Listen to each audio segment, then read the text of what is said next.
Hello beautiful people, I hope you are well. Nizere ko nta kibazo, nizere ko ari amahoro. Niba bitari kugenda neza wihangane, ariko kandi niba biri kugenda neza ukomeze inzira uri gucamo, ariko ufashe na mugenzi wawe bitari kugenda neza.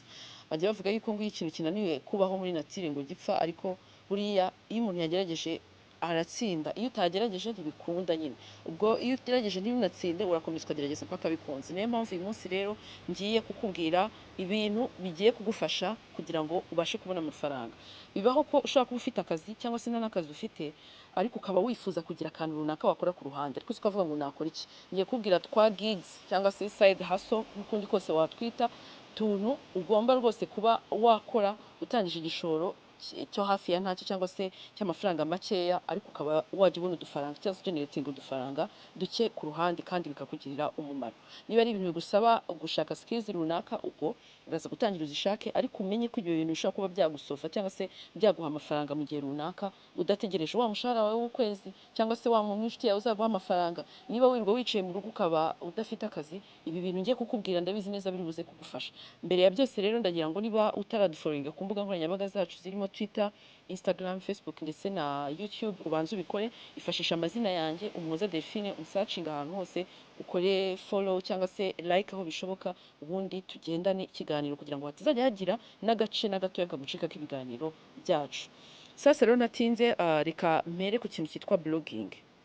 Abenshi muri twebwe dufite telefone, yewe tunazifatisha amavideo dukeneye n'ayo tudakeneye, ariko ugasanga byaratunaniye kuzifashisha noneho tubwira abantu ibintu bitandukanye.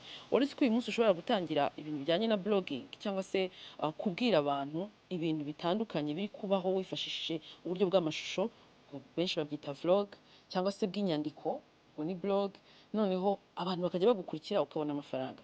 Hari za website zigiye zitandukanye umuntu ashobora gucuruzaho inkuru ze, wenda dushobora kuzajya tugenda tuzibabwira gake gake mu biganiro bikurikira, cyangwa se byadukundira tukajya tubaha n'ama links yabafasha kugira ngo uce aho ngaho ugurisha inkuru yawe yanditse. Kandi ugasanga ufite impano yo kwandika, yewe wirirwa wandika n'ibintu runaka birimo abantu bakubwiye nabi ku munsi, bakubwiye amagambo atagufashije cyangwa se uko wiyumvise, ariko ntabwo ushobora kwifashisha ibyo ufite aho ngaho ku ruhande. Bwira abantu ahantu hatandukanye muri Kigali bashobora gusohokera, bwira abantu siporo zitandukanye bashobora gukora. Ibyo ni ibintu bishobora kugufasha mu buzima bwawe bwa buri munsi, ugacuruza uburyo bwawe bw'amashusho, wakora vlogging cyangwa blogging, bikakugirira umumaro.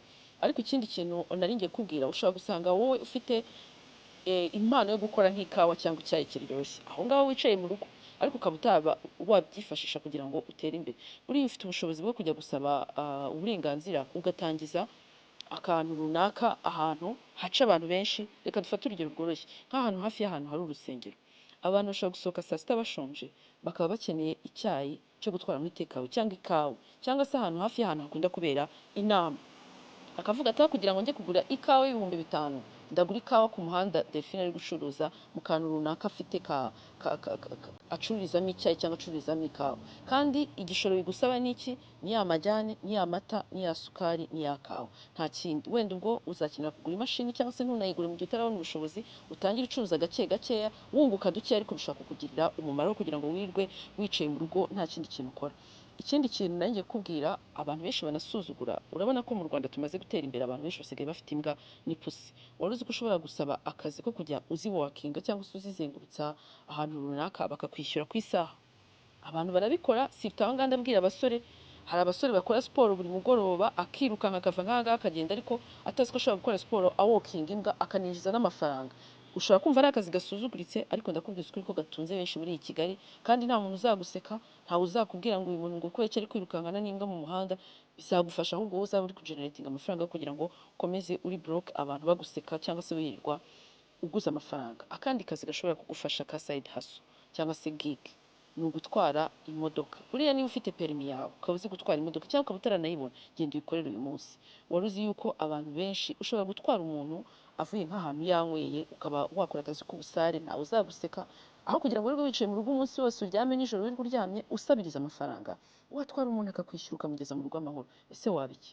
Ntacyo byaba bitwaye. Burya gutwara ni akazi kadasebetse kandi keza gashobora kuza muri side hustle. Kamubwira kandi kazi rero utaruzi, ni akazi ko guhahira abantu.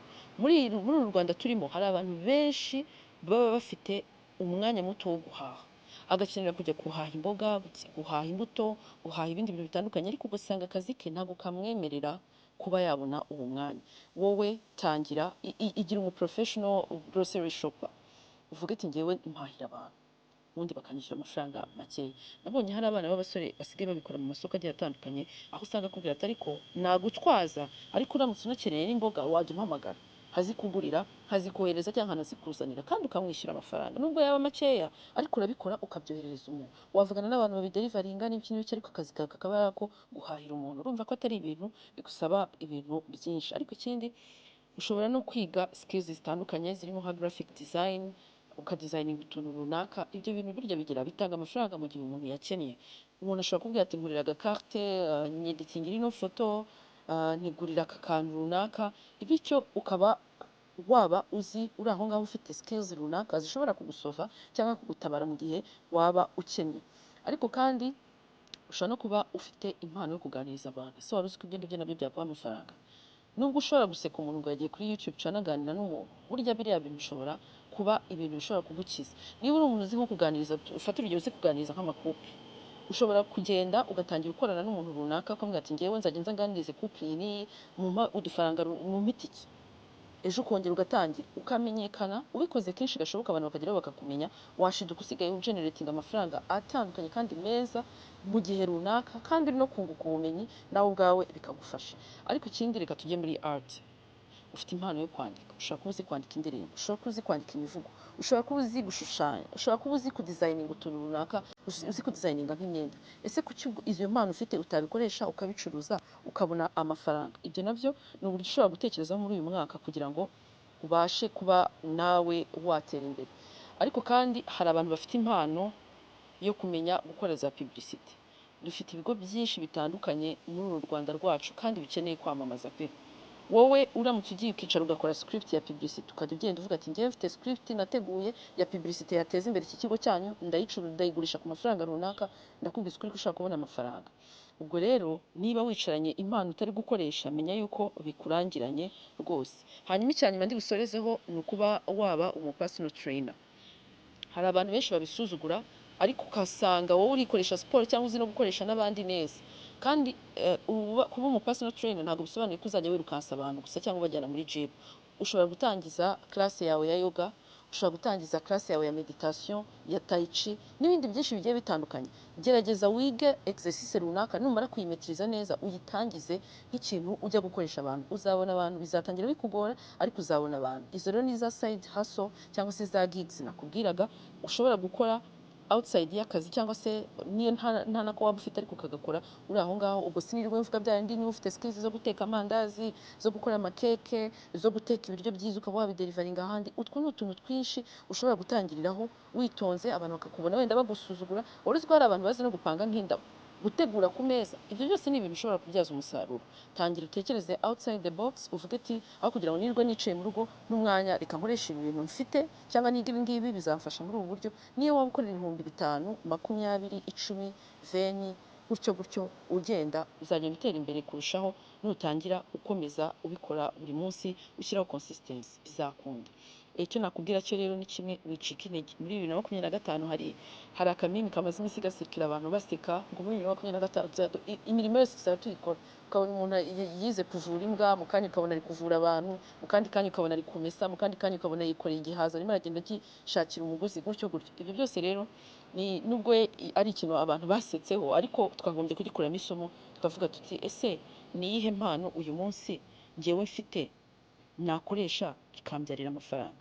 Ngiki kibazo ugomba gusoza iki kiganiro wibaza. Niba nawe hari ikindi utekereza side hustle cyangwa gig yafasha umuntu, yitwandikire muri comment.